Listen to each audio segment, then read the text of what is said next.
Hi guys, my name is Sarvan Kumar, your economy faculty. Welcome to Rathod's IAS Economic Weekly Series. As usual, even this week we have a lot of current affairs, particularly with respect to the economy, appeared in different newspapers. So without wasting any time, let us look at these important current affairs now. See, the first one that we are going to discuss now is the state of unemployment report in India.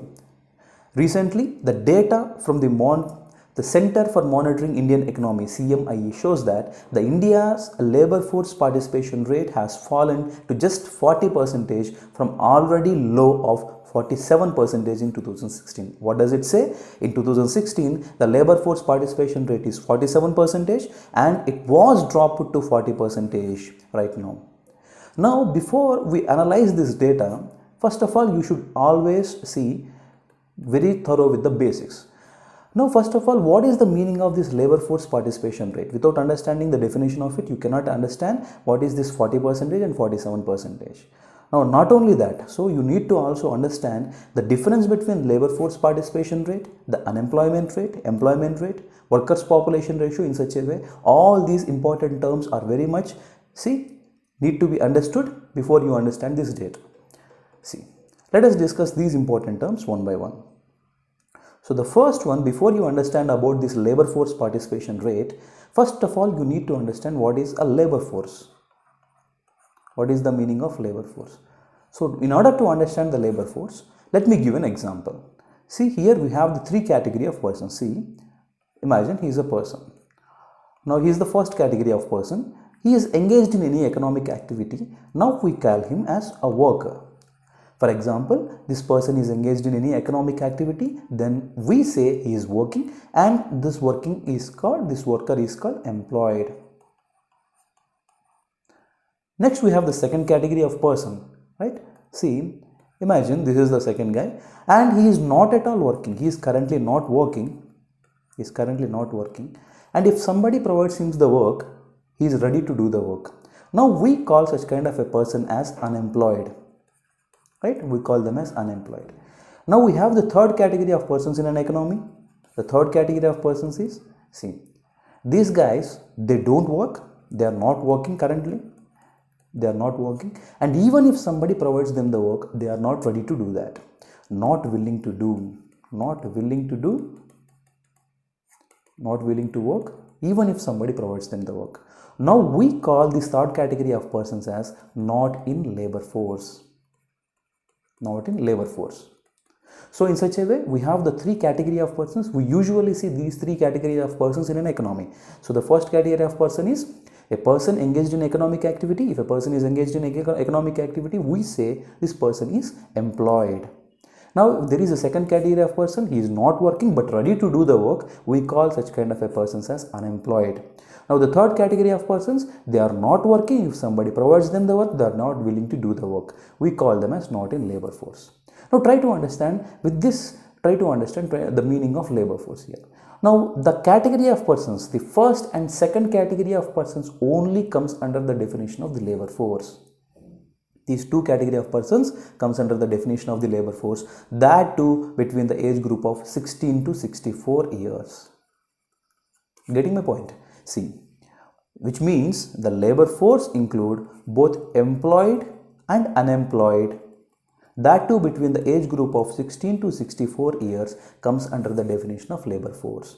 A person who engaged in economic activity is employed. A person not engaged in economic activity but ready to do the work is called unemployed. A person is not engaged in any economic activity, but if somebody provides him the work, then also he is not ready to do the work, then we call him as not in labor force. So by definition, those two category of persons, the first employed and unemployed, that too between the age group of 16 to 64 comes under the definition of labor force.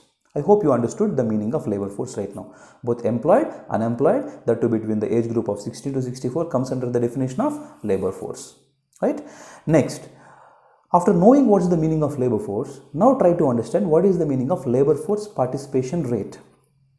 The participation rate simply means the number of people who are engaged, the number of labor force. If you just count the labor force, you will get the labor force participation rate.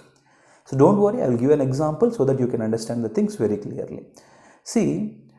Now first of all try to understand, Now let us try to understand what is the meaning of working age population. Working age population. See, those people who are aged 15 and above comes under the definition of working age. Right? Those people who are aged 15 and above comes under the definition of working age. Keep it in your mind. Now, with a simple example, try to understand what is this labor force participation rate and also unemployment rate. See, imagine, let us consider there are about, the working age population in an economy, the working age population in an economy is about 100. There are about 100 people in an economy who are working age, which means who are aged 15 and above. Next, try to understand, out of these 50, 30 people are employed. 30 people are employed. Next, we have about 40 people as unemployed. 40 people unemployed. And next we have remaining 30 people as not in labor force, not working and not willing to work. Not willing to work. As I said, in an economy, we usually find these important three categories of persons. So, try to understand this example. See, in this case, the total working age population is 100. In an economy, imagine that there is 100 people. And out of that 100, 30 are employed and 40 are unemployed and 30 are not working and not willing to do the work. Now tell me, now try to understand. See, when we count the number of employed and unemployed, what is the meaning of labor force? Just now we have discussed. The labor force means those who are employed and unemployed comes under the definition of labor force. So automatically both these 30 and 40, total 70 is the total number of labor force out of 100.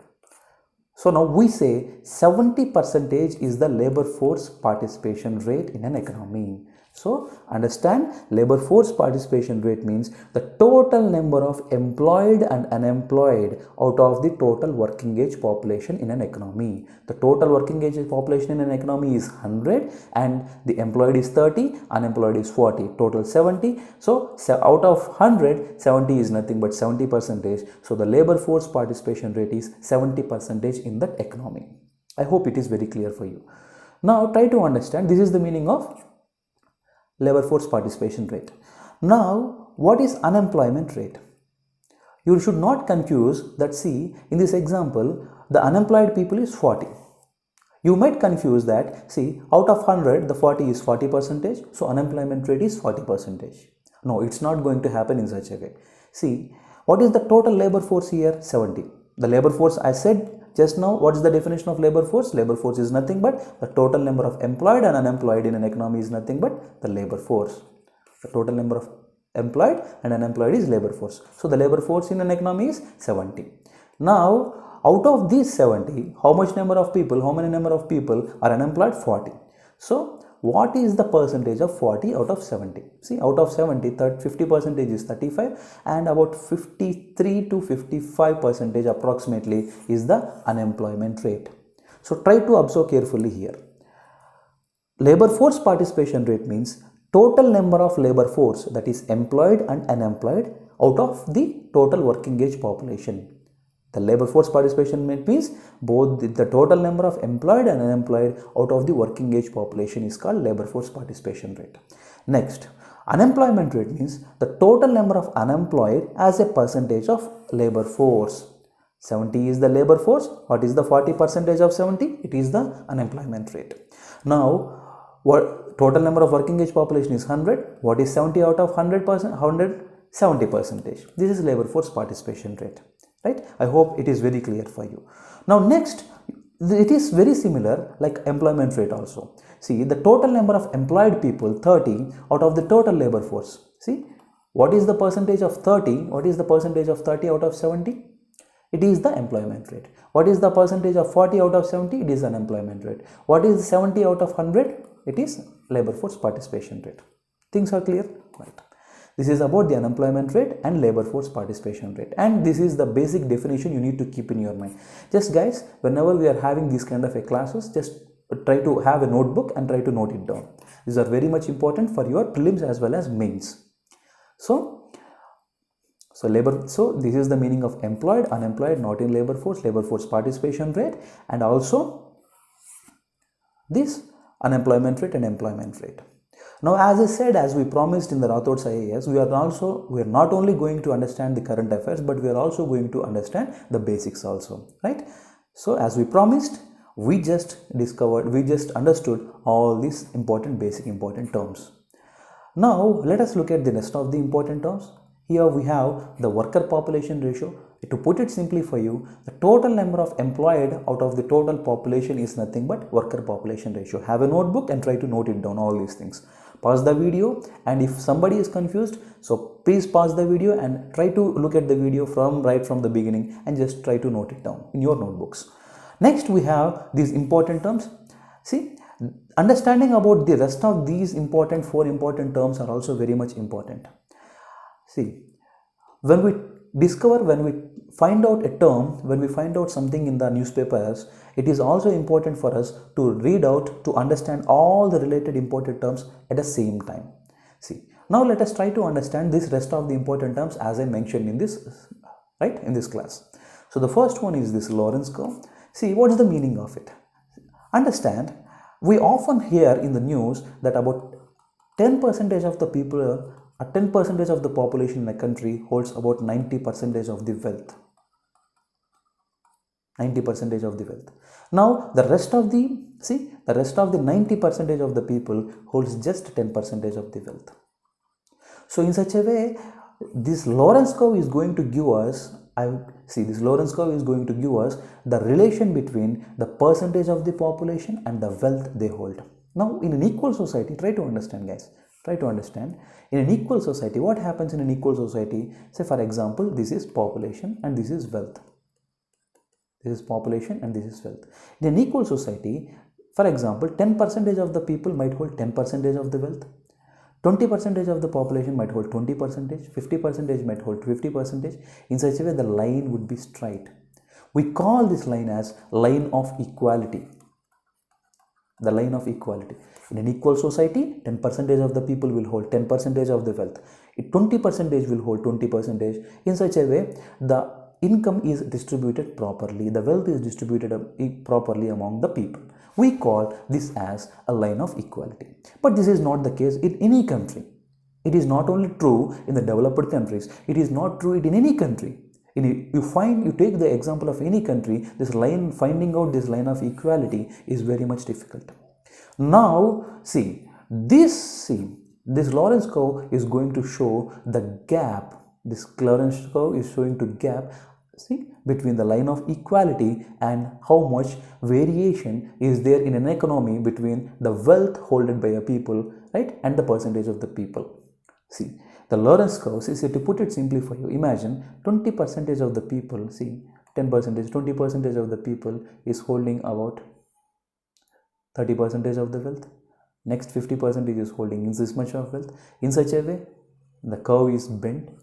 We call this as line of inequality, right? This curve is called Lorenz curve. The curve that shows the relationship between the percentage of the wealth is to the percentage of the people. To put it simply, keep this in your mind. The Lorenz curve simply shows the equality, the relationship between the wealth the percentage of the people holds in an economy. This is called line of inequality, and we also call it as a Lorenz curve. Now, when we draw the line of equality, see here, this is a straight line. See, let me draw another diagram for you. This is Lorenz curve and this is the line of equality. The difference between the Lorenz curve and the line of equality is called Gini coefficient. Gini coefficient, right? This is called the Lorenz curve. This is the Gini coefficient. Next, we have the Kuznets curve. Now, what's the meaning of it? To put it simply, what they say is, initially in a developing country, with the growth, the inequalities increases. Say, for example, this is the growth and this is inequality. This is inequality and this is growth. And what it says is, initially in a developing country, with increase in growth, inequalities increases. But over a period of time, if the growth further enhances, the inequalities will reduce. So, it shows the relationship between growth, the growth of an economy, and the reduction of the inequalities in a developing country. So, this is the meaning of Kuznets curve. Next, we have the last one, Engel's law.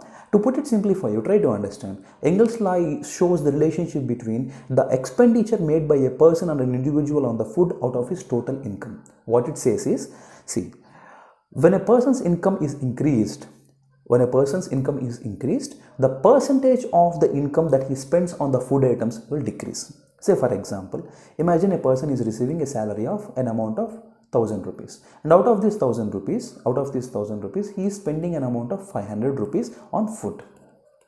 Now all of a sudden, imagine he got an income of 10,000 rupees, and now he is, see, even if he spends an amount of 3000 rupees, see, this 3000 is nothing but 30% of the 1000. So in such a way, here in the first case, the amount he spent on the food is 50%, and now in the second case, the amount he spent on the food is 30%. In such a way, the amount that he spent on the food is going to be reduced to 30%. This is all about the Engel's law. As the person's income increases, see here in this example, as the person's income increases, the percentage of the amount he spent on the food is going to decrease. This is about the Engel's law. So in such a way, you have understood the labor force participation rate, unemployment rate, employment rate, workers population ratio, Lorentz curve, Gini coefficient, Kuznets curve, and Engel's law. Labor force participation rate means the total number of employed and unemployed out of the working age population.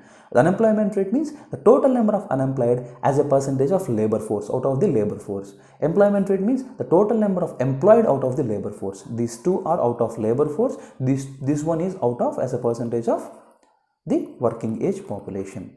So worker population ratio, total number of employed out of the population. Lorentz curve shows the relationship between the income, the wealth held by a people as a percentage of the population. Gini coefficient, it is nothing but the difference between the Lorentz curve and the line of equality. Kuznets curve shows the growth. With the growth, the inequalities decreases over a period of time, and Engel's law shows the relationship between the food and the income.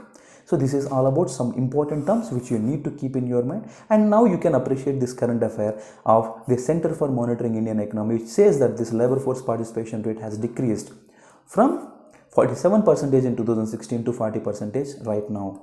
Now in our example, the labor force participation rate is 70. Currently in our economy in India, in 2016 it is 47% and now it is 40%. I hope it is very clear for you right now. Next, you can observe this chart also, this flow chart also. See, this labor force participation rate in percentage, and see it is decreased to 40.4%. Next, this is about the unemployment rate. Now, when we look at the significance of it, typically it is expected that the labor force participation rate will remain largely stable in any developed economy. As such, any analysis of the unemployment in an economy can be done by just looking at this unemployment rate. But in India, the labor force participation rate is not only lower than the rest of the world, but also falling. You can clearly observe it is about 47% in the 2016 and now it is just 40%. So this in turn affects the unemployment rate, because labor force participation rate, as I said, is the denominator, is the base for calculating the labor force participation rate. World over, the labor force participation rate is around 60%. In India, it is being decreasing year by year. The last 10 years it is shrunk, see, to 40% from 47. So it's a cause of concern, and it's going to raise some alarm bells in the Indian economy. The shrinking implies that merely, see, this unemployment rate is underreported. So we are not concerned most about this underreports, but we are mostly concerned as an UPSC aspirant. We are mostly concerned about this data. First, you need to understand the trends that this labor force participation rate is decreasing, and now automatically the unemployment rate is also going to get increased. Right now, you should be very thorough with all these important terms. Just open your book, have a macroeconomic terms, and write down all these things, and also write down this current affair. Right, in such a way you will complete your whole economic current affairs. Next we have the next important current affair with respect to the state's tax on fuels.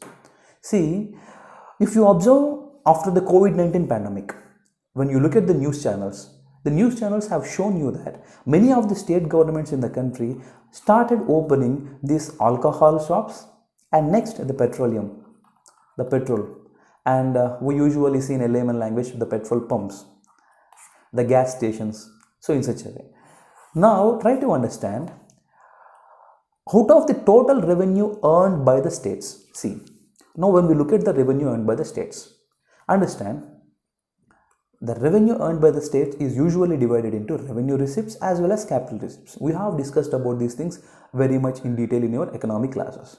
Now, revenue receipts and capital receipts are the major sources of revenue. Now, see, understand, out of revenue receipts, see, apart from these taxes, rest of the taxes, this central excise duty for the central government, state VAT for the state government on the petroleum products and alcohol products for the human consumption is going to give a lot of revenue, lot of states own taxes. Try to understand it. These are the major sources. See, the central excise duty on the petroleum products and alcohol products for the central government, the state VAT on petroleum products and alcohol products on the state government are the two important. See, these central excise duty and state VAT on these two important products are the main source of revenue, and I would say main source means about 20% to 25% of the source of revenue for the government, both for the center as well as state. See, when we look at the data, see the states these days are reluctant to reduce the prices. See, the reluctance to reduce the excise duty and VAT on the fuel stems from the fact that it constitutes an important source of revenue for both the union government and states. You have to observe one important thing here. Previously, before the implementation of the goods and services tax, in our economic classes, we have discussed that after the implementation of the goods and services tax, many of these indirect taxes have been subsumed into the GST. Now, try to understand, say for example, earlier we used to have sales tax. We used to have the state VAT, value added tax. We have the octroi, we have the entry tax, we have the luxury tax. In such a way, there are a lot of indirect taxes through which the state government uses to earn the revenue. Right? The state governments usually see what are the main sources of the revenue for the state government. One is the finance commission devolutions from the central government. This is the one major thing, one major source. And the second major source is the state government can import different kinds of indirect taxes. By imposing these kind of indirect taxes, the states once used it to earn a lot of revenue. But what happened after the implementation of GST? All these are get subsumed into the GST. Now, as a result of it, the state government does not earn very much revenue. The state government is not earning much revenue. They are depending on the central government devolutions for majority of its works. After COVID-19 pandemic, this situation got even worse. Right?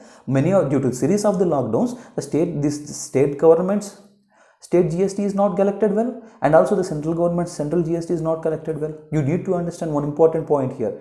The central government will have the economic jurisdiction all over the country. As a result of it, any good and service which is produced and sold in the country, the CAGST is imposed. But the state government does not have such kind of jurisdiction. They can get the SGST only if the trade happens within the state governments, within the economic territory of the state. So in such a way, the states, after subsuming most of these indirect taxes to the GST, have reduced their revenues. This is the thing you need to keep in your mind. Now that's the reason, why the central government also came up with the GST compensation fund for the 5 years. We have discussed about it in our economic classes. So this is all about that. Central governments also know once these kind of indirect taxes is subsumed into the GST, they are going to get the reduced revenues, and as a result, they need to be complemented over a period of time. As a result, the GST compensation fund was created. Right? Now, this is the main reason for creating such kind of funds. Now, what happening now? See, this GST compensation fund is also not being devolved to the states in a frequent manner. So, understand this whole perspective. Once the state governments used to have a lot of revenue through these indirect taxes. Once this indirect taxes is subsumed to the GST, they lost their revenue. And the GST compensation fund, which is constituted for this purpose to compensate, the central government is not giving these funds on a regular basis. Now, as the state governments, as you know, the state government is going to have a lot of welfare schemes. In order to implement it, they need a lot of revenue. Now, try to understand, if they need revenue and they don't get enough revenue, what's the next important step they need to take? They need to borrow more and more money.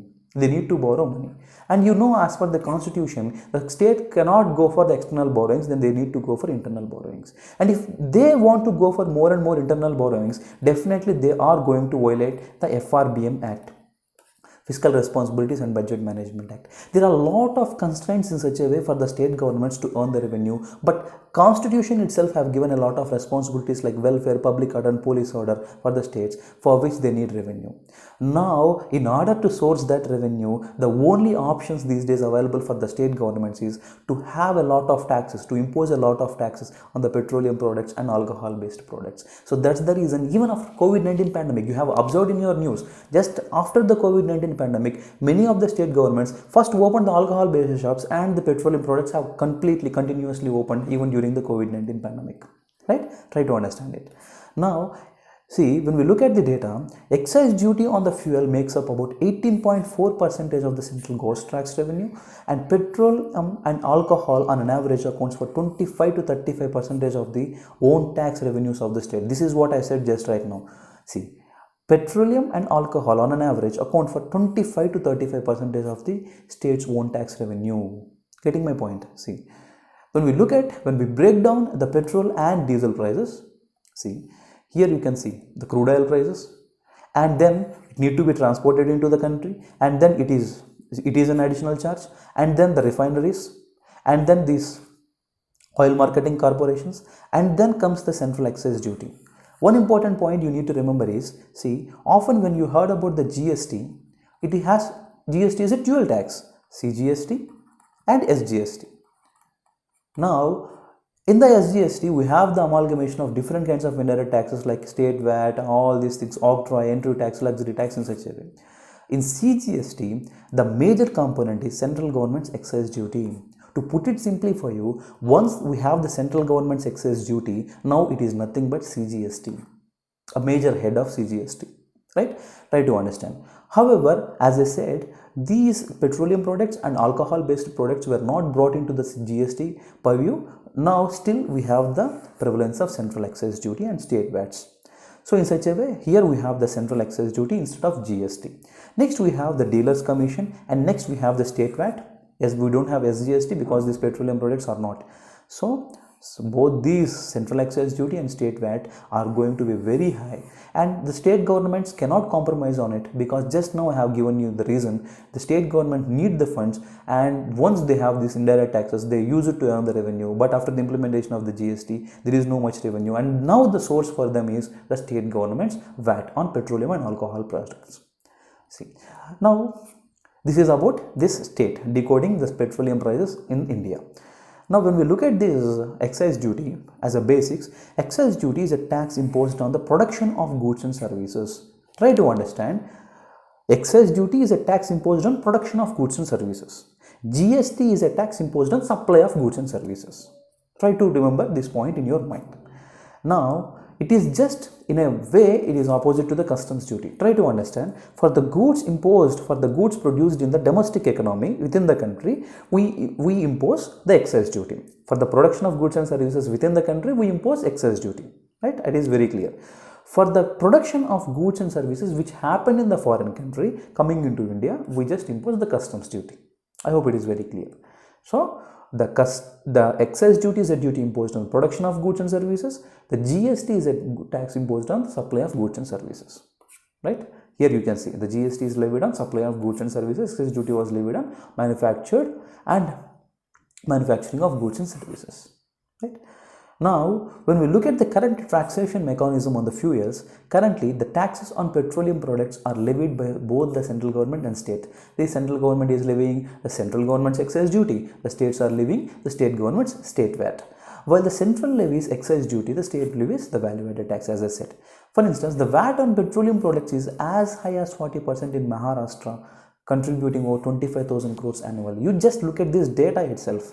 The single statement itself clearly shows the importance of the state VAT for the state government's own tax revenues. Right? By being able to levy VAT on these products, the state governments have control over these revenues. Otherwise, they need to go for borrowings. If they go for borrowings, they're definitely going to violate the FRBM, Fiscal Responsibility Budget Management Acts.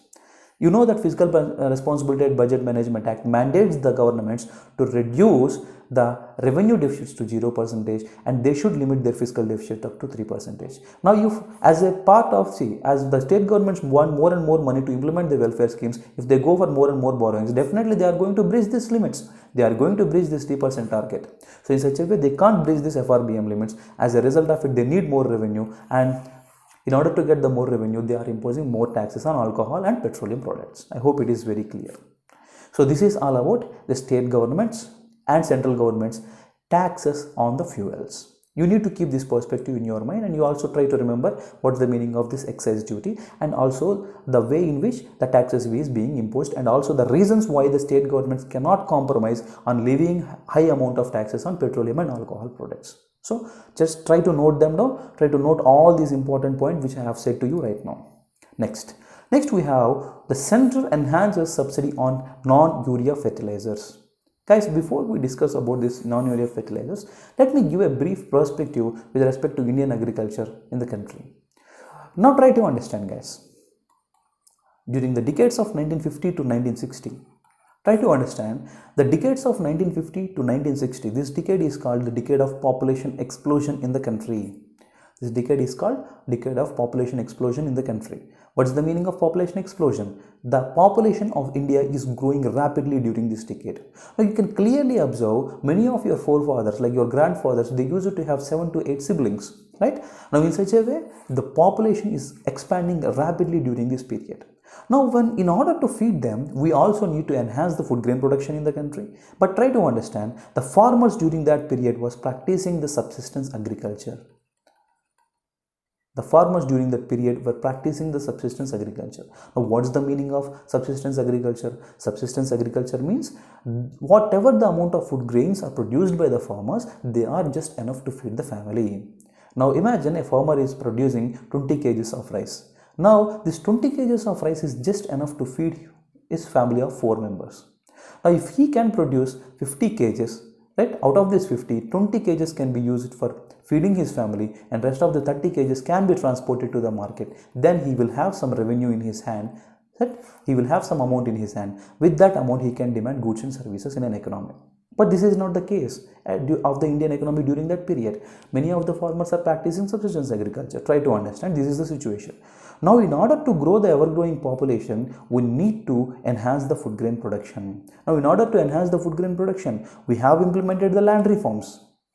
But the land reforms, as a part of land reforms, we passed the Jamindari Abolition Act, we passed the land sealing acts, right? We have passed the cooperative farming with respect to it. And in such a way, we have passed different kinds of, we have taken a lot of initiatives as a part of land reforms. But unfortunately, the land reforms have loopholes in it. We have discussed in our economic classes.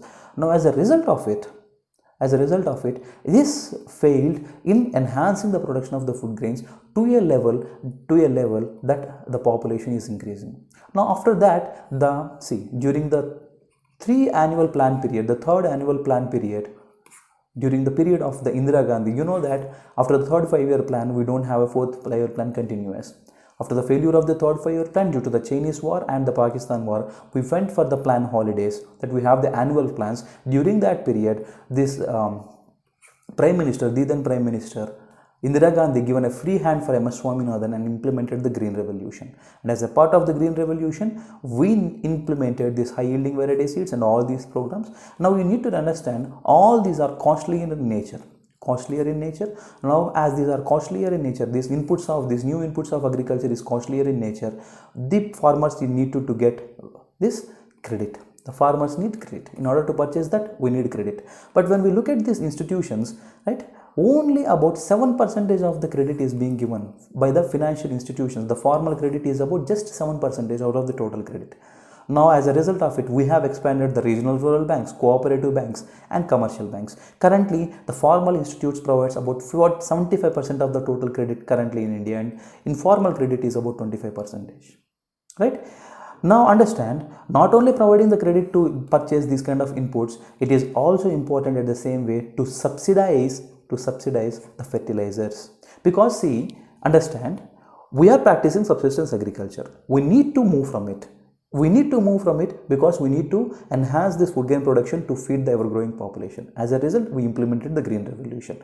As a part of Green Revolution, we made some changes to the traditional agriculture we are practicing. What are these changes? Instead of using traditional seeds, we should use the high-yielding variety seeds. Instead of using the cow dung, we should use chemical fertilizers. In such a way, we have made some changes to the agriculture we are practicing. Now, all these new inputs of agriculture are costlier in nature. In order to purchase these costlier inputs, the farmers does not have enough money, so they need to be provided with the credit. Now, in order to provide the credit, when we look at the scenario of the credit during that period, 93% of the credit is provided by the informal sector like money lenders, arhatia agents, commission agents and landlords. Only 7% of the credit is being provided by the formal credit, and that is the banks. Now we have enhanced this by, understand, we have done the banking nationalization in 1969. We have also done the banking nationalization in 1980. The primary reason why the banking nationalization is done is for two purposes. One is, once the nationalization is done, the money is available with the government, and that money can be used by the government for its development, planned development. And the second important reason is, in order to enhance the formal credit, once the banks got nationalized, all these bank branches is expanded to the rural areas. Once these bank branches are expanded to the rural areas, the credit can be provided to them. Now, in such a way, the credit is given. Just by mere providing the credit is not going to suffice. We're not going to make the farmers to purchase all these new inputs. They also need to get subsidized. As a part of it, the government started subsidizing the fertilizers. You know that about 2% of the GDP, to every year, about 2% of the, out of the total subsidies, I would put it in such a way, out of the total subsidies provided by the government, 2/3 of that subsidies is going to be provided for fertilizers. Try to understand the level of subsidies being provided to the Indian farmers, without which it is not possible to take up these agriculture practices by the farmers. Once the farmers does not take up this agriculture, there is a threat for the food security in the country. We will move back to a situation once we have faced all these problems during 1950s. In order to avoid this, government is still keeping upon all these government is extending all these kind of support measures for the farmers. Now, once the high yielding variety seeds is given, the credit is given, this fertilizer subsidy is given, next important thing is insurance. Next, we have marketing. So in such a way, we have all these important components for agriculture which happened from 1950s to till recent 3 farm bills. We have discussed all these things very clearly in our economic classes in the static syllabus. So plus try to visit these economic classes and try to understand, try to have a perspective with respect to Indian agriculture very clearly. Guys, remember, without basics, you cannot understand the current affairs very clearly. And it is not possible for me to discuss all these important current affairs, all these basics in this classroom itself. So just please try to understand these basics in our classes, economic classes, and then try to understand this current affairs so that the topics will be very clear in your mind. So this is a brief background about this fertilizer subsidies. Next, when we look at the subsidies, currently the subsidy as a concept originated, as I said, in the Green Revolution 1970s and 1980s. The fertilizer subsidy is purchasing by farmers at a lower price than MRP, and the rest of the money will be given to the person who is producing this or supplying this kind of fertilizers. Now, when we look at the disbursal of subsidies in India, the subsidies goes to the fertilizer companies, although ultimate beneficiary is the farmers who pays the MRP, and the difference will be given by the government for the companies. But from March 2018, the direct benefit transfer is implemented. You know about the direct benefit transfer, wherein the subsidy payment to the companies would be happen only after the actual sales to the farmers by the retailers is done. Right? You need to keep it in your mind. Now, when we look at the neem coated urea, it is very much famous these days, right? In order to stop the diversion of the urea for rest of the things, you know, there are multiple applications of the urea in rest of the companies. So in order to stop this diversion of the urea, right, this neem coated urea is being used in India these days. So the average cost of domestic production is at 17,000 per ton. The difference is footed by the center in the form of subsidy, right? And because of, imagine if it is 100 and it is being provided as 70, and the difference 30 is being provided as subsidy. I hope it is very clear. So the meaning of subsidy is very clear, right? Next, when we look at the case of non-urea fertilizers, the non-urea fertilizers is decontrolled, which means fixed by the companies itself. Which companies is producing, they are going to fix it. The non-urea fertilizers are further divided into DAPs and MOPs you often find in your in the news channels, right? The government pays a flat per ton subsidy to maintain the nutrition content of the soil. So the nutrient based subsidy scheme, all these we have discussed in our economic classes. We also discussed about nutrient based subsidy scheme. Upon the level of nutrient content in a particular fertilizer, the government is going to provide the subsidy for it. This is called nutrient based subsidy. We have discussed about all these things, and this is about the subsidy mechanism in India and a brief perspective of Indian agriculture system and subsidies. So now let us look at the next important current affairs these days. Next, we have the direct tax collection surge in the financial year 2022. See guys, when we discussed about these concepts of direct taxes and taxes, see, what's the meaning of a tax? Tax is nothing but a compulsory levy need to be paid by the people without any fail to the government. This is the meaning of a tax. Now, what's a direct tax? If impact of tax and incidence of tax is on a single point, we call it as a direct tax. What is an indirect tax? If impact of tax and incidence of tax is on multiple points, we call it as an indirect tax. We have explained it very clearly in our previous classes. Just try to find out the previous classes where we have discussed about all these basics, right? Now, try to understand. Now, those people who earns an amount of 5 lakhs or above or a particular amount, try to understand. There would be a base rate, and those persons there would be a base amount, and those persons who are earning more than that particular base amount comes under the ambit of taxation, and they need to pay the taxes. This is called the meaning. This is the way in which the direct taxes works. Say, take the example of income tax. Now, unlike the direct taxes, indirect taxes are those kind of taxes which are regressive in nature, which means you, rich, or the poor persons, they are not going to get discriminated. Everybody need to pay the indirect taxes. Say, for example, somebody is purchasing a toothpaste. Now, the rich need to pay the tax on it, the poor need to pay the tax on it equally. They are not going to discriminate it. Now, they are not going to discriminate the rich and poor. So, that's the reason worldwide the indirect taxes is considered as regressive in nature.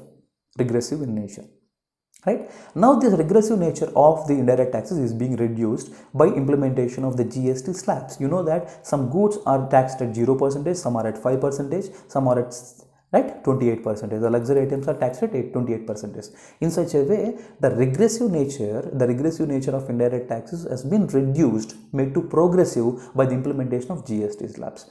But there is a misconception, there is a notion in the country that these indirect taxes, as they are regressive in nature, the government is collecting more and more indirect taxes than the direct taxes from the people. But recently, this trend have been changed. India's net direct tax collection is around 14 lakh crores in the financial year 2022, which is highest collection ever. The surge in this increase in this direct tax collection says that we can understand that Indian economy has bounced back after 2 years of the COVID-19 pandemic, right? See, in a single year, the economy has moved upwards by nearly 4 lakh crores, registering a growth of 49%. It's a good sign for an economy. The Central Board of Direct Taxes was working to raise the ratio to 15 to 20% in 5 to 10 years. Why? The collection is best ever. So far, the income tax and the corporation tax are concerned. The direct tax to GDP ratio is around 12%. Try to understand, guys. What is an income tax? Say, for example, if a person is earning an amount of 1000 rupees, if government says those people who are earning an amount of 1000 rupees need to pay a tax of 10%, then 100 rupees need to be paid to the government. This is called income tax. The corporate tax is also same. Those companies who are earning an amount of, the way in which the tax is being paid by an individual, the same kind of a tax is paid by a company. Then we call it as a corporate tax. But why to put these two important taxes in separate heads when they are same? One is the tax on income of the individual, one is the tax on income of a company.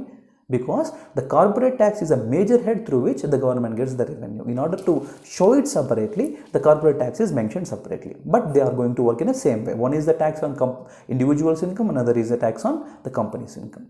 Right? This data shows clearly that these direct taxes is increasing and the Indian economy is bouncing back after the COVID-19 pandemic. Now, when we look at the different kinds of direct taxes, like income tax, just now we discussed, wealth tax is a tax on wealth, estate tax, Corporate tax is a tax paid by the corporations on their income. Securities transaction tax, you know about the securities in the capital market like shares, bonds. When these transactions happens, so the gains, upon those gains, they need to pay the taxes. Dividend distribution tax, you know the meaning of dividend. Once you are a shareholder of a company, after 1 year completion of the financial year, you are going to receive some dividend amount. On that amount, you need to pay the tax. It's called dividend distribution tax. Fringe benefit tax, if a company provides some kind of fringe benefits to the labor and their workers, the tax imposed on them are called fringe benefit taxes. Next, we have the minimum alternate tax. Keep it in your mind. There are certain companies, we call them as zero tax companies. There are certain companies called zero tax companies. To put it simply for you, imagine this is a company. In order to encourage this company, the government might give tax concessions for it. Tax concessions under the Companies Act, tax concessions under the IT Act. You know, for these kind of tax concessions at the initial stages of a company is very much important for their encouragement. Without the tax concessions, they are not going to get encouraged. Now, when these tax concessions are given to this kind of a companies, what they are going to do? They are going to take these tax concessions, and after a period of time, they are going to earn some profits, and they even might be distributing dividend. Dividends means profits. Dividend to the shareholders. But still, they are claiming these tax concessions. They are encouraged. They are encouraged and they are growing, they are running at a good scale, but still they claim the tax concessions. So we call them as zero tax companies. Now government came up with an initiative that even in order to make even these zero tax companies to pay a minimum amount of tax for the government, this minimum alternate tax was introduced. I hope it is very clear. Now we have the capital gains tax. We have the long-term capital gains tax and the short-term capital gain tax. Before 36 months short-term, after 36 months long-term capital gains tax. Imagine you own a property. You own a property or a land. Now, if you sell it before 36 months, right? On the amount you need to pay short-term capital gains tax. If you sell it on after 36 months, you need to pay long-term capital gains tax. So just try to have a note of all these kinds of different types of direct taxes, right? This is about that issue. The next important current affair we have is the All India Household Consumer Expenditure Survey. Guys, try to understand these kind of surveys are very much important. These have a lot of chances to get asked in your exams because poverty is a very much important chapter in your economy. And see, how to understand the poverty? To put it simply, those who can't make certain consumption expenditure, certain level of consumption expenditure is said to be living poverty. Say for example, try to understand. Imagine, take the list of items like food, cloth, shelter. Find out the prices of it. Say for example 100, 100 and 100. Now we say those who can't make a consumption expenditure of 300 rupees is said to be living below poverty. Because if he makes a consumption expenditure of 200, then he might be missing some item. So automatically those who can't purchase all these items, those who can't afford all these items, is automatically said to be living below poverty. Now instead of using the word income, we are using the word called consumption expenditure. What's the meaning of it? Say for example, imagine we have the family of 4 members here. Now see, imagine he is earning an amount of 1200 rupees. He is earning an amount of 1200 rupees. Now, this person, the father is earning an amount of 1200 rupees. But these 3 people, wife and 2 children, is not earning any amount. But see, can we say these 3 people are living in poverty? No, because they are going to the school, they are getting the food, they are getting the shelter. Instead of earning the income, they are getting all these things. Okay, see, if we use the word income, as they don't get the income but still making to afford all these important items in their life, we cannot say them as in poverty. That's the reason why we use the consumption expenditure. That distributes the father income of 1200, 300 among the each, and they are making a consumption expenditure of 300. So in such a way, instead of using the word income, we are using the word consumption expenditure. Now, by understanding this consumption expenditure, how to understand this consumption expenditure, what the household is doing, this amount of consumption expenditure is being understood. What is the amount of consumption expenditure done by the people is understood by All India Household Consumption Expenditure Survey. This is the main reason. This is the main importance and significance of understanding this consumer expenditure survey. Now, see, typically the survey is conducted between July and June, and this year this exercise is expected to be completed by June 2023. As I said, see, it is used to arrive the estimates of poverty levels in different parts of the country to review the economic indicators such as GDP since 2011 and 12. Just now I said how this consumer expenditure survey is being used to understand the level of poverty in the country. So this is about this Consumer Expenditure Survey. Now just try to go through all these things. Next important current affair we have is parboiled rice. So for the last so many months, so many weeks, this issue is going on between the central government and the government of Telangana. Now, what is the meaning of parboiled rice? See, parboiled rice means partly cooked by boiling. To put it simply, this is loosely often also called half-boiled rice. Half-boiled rice. This is very important from our GS paper 3 agriculture. Now we have this in our paper 3. Now this is the meaning of parboiled rice. See, the expression parboiled rice refers to the rice that has been partially boiled at a paddy stage before milling. You know that once the rice grains is harvested, this raw rice is going to be directly brought to the rice mills, and then they are converted to, now when this husk was removed, we will get the rice, white rice. Now in such a way, before doing that, if they are boiled partly and then they are milled, we call them as parboiled rice or half-boiled rice. Half-boiled rice is a common word we usually use in a layman languages. What actually we call them as parboiled rice. However, there is no specific definition of parboiled rice of Food Corporation of India or Food Ministry. Now when we look at the advantages of the parboiled rice, parboiled rice makes rice tougher. The rice grains won't break very easily. It also increases the nutrient value of the rice. It is higher resistance to insects and fungicides. Now when we look at the disadvantages, the rice becomes darker and may smell unpleasant due to prolonged soaking. Before they are going to mill, they are going to get soaked about 8 hours in a hot water, or sometimes it is soaked for 2 hours in a hot water. Besides, setting up a parboiled rice mill unit requires a higher investment than setting up a raw rice mill unit. This is some of the important disadvantages. Now, why the center is reluctant? Now, as I said, when we look at the context, recently Telangana CM and the members of his cabinet staged a protest against the center for not purchasing this kind of parboiled rice. Now, why? Because according to the Food Ministry, the total stock of parboiled rice is about 40.5 lakh metric tons as of April 1st, 2022. Out of this, the highest stock is in Telangana, 16.52, followed by Tamil Nadu and Kerala. The stock was in the range of about 0.04 to 2.29 million LMT in 10 other states like Andhra Pradesh, Chhattisgarh and Odisha. For the other 10 rice producing states including Telangana, the ministry has no plan to procure this parboiled rice, right? Because try to understand this, guys. The food ministry, see, in last few years, why the center is not procuring it? Because in the last few years, the production in the parboiled rice consuming states such as Jharkhand, Kerala and Tamil Nadu has increased, resulting in less movement to the deficit states. Initially, right, in the deficit states where this rice is heavily consumed, the more producing states it is being transported. Now these states are also started producing more and more rice. Earlier, the Food Corporation of India used to procure this parboiled rice from the state of Telangana to supply to these states. But what happened right now? But in the recent years, the parboiled rice production has increased in these states, and currently, try to understand, the already available stocks with the Food Corporation of India is just enough for 2 years to be supplied for all these states where this kind of rice is being consumed. So, as you know, the limitation for the Food Corporation of India, right, it has about 680 LMT of storage.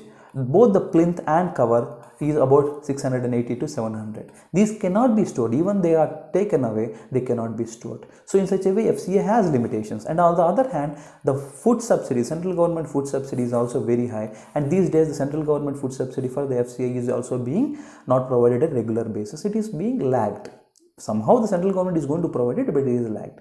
So in such a way, due to enough production in the growing states and enough food stocks with the central government these days are reluctant to purchase this kind of parboiled rice.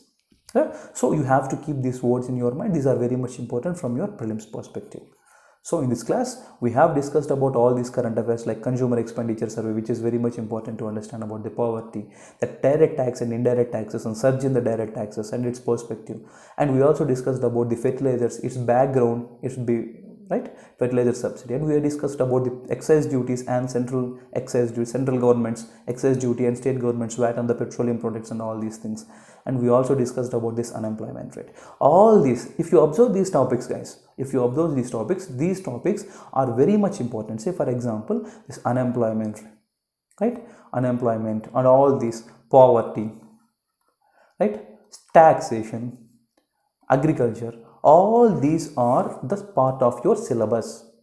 How to identify the current affairs from the newspapers? It is very simple. If you are thorough with the syllabus, if you complete your basics, then you can easily identify what are the important topics we need to read from the perspective of UPSC, right? So these are the topics which are very much relevant from your syllabus. So in such a way, you should identify them. You should try to analyze the current affairs. Once you try to analyze the current affairs, at the same time, try to analyze the statics and basics also, so that the whole concept will be covered comprehensively. So I hope you understood all these topics very much in detail. Now, once try to see, in the beginning of the class, we have discussed about all these important terms. Just try to note them down. These are very much important for your exams. Try to note them down, and the perspectives I am telling to you in this classroom, just try to mention them separately for your mains purposes. So these terms are important for your prelims, and the rest of the current affairs in which we have discussed, the perspectives are important for your mains. In such a way, you cover all the current affairs, both with the basics as well as current affairs, holistically for your exams. So this is how your approach should be for the economy. Not only for the economy, for the rest of the subjects also for your UPSC. Right? So this is all about this week's and last week's current affairs. So I hope you understood and also enjoyed this class. Thank you and stay tuned to Rathod's IAS.